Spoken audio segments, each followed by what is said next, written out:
Modi, hi, hi. Hi, hi, hi, hi. Narendra Modi, hi, hi. Down, down, down. Narendra Modi, down, down. Down, down, down, down. Aam Aadmi ek ho. Ek ho, ek ho. Jन सामान्य वंदागे. वंदागे, वंदागे.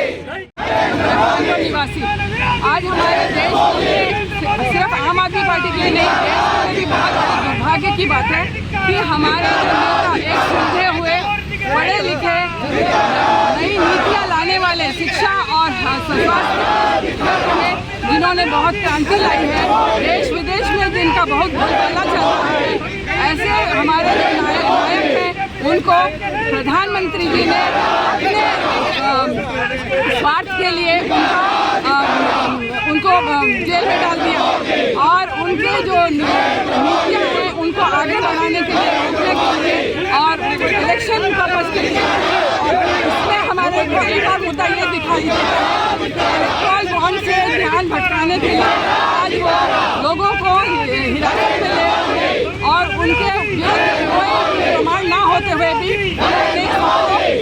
हिरासत में परेशान करें। आम आदमी party बहुत ही सुलझी हुई और बहुत ऑनेस्ट पार्टी है जिनको लोग मानने लगे हैं। ये जो चीज़ है उनको सहन नहीं हो पा रहा और प्रधानमंत्री जो कि 140 करोड़ लोगों के का परिवार है वो उन थोड़े बच्चों के साथ वो व्यवहार कर रहे हैं जो बहुत ही निंदनीय है और हम इसका विरोध करते हैं। So the question here is not a question of law, it's a question of justice. In an imaginary scam, earlier 4 leaders, now Arvind Kejriwal, 5 leaders of the Aam Aadmi Party have been arrested on an imaginary scam where after 2.5 years of raids, investigations, they have not found a single rupee. In spite of that, they have kept these people in jail just to harass them and try to break them. Unfortunately, they don't realize that people of the Aam Aadmi Party are made differently. They are not scared of such threats.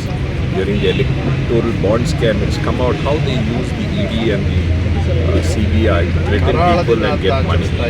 The only evidence that the ED claims to have is the witness of a person who was the prime accused in this case.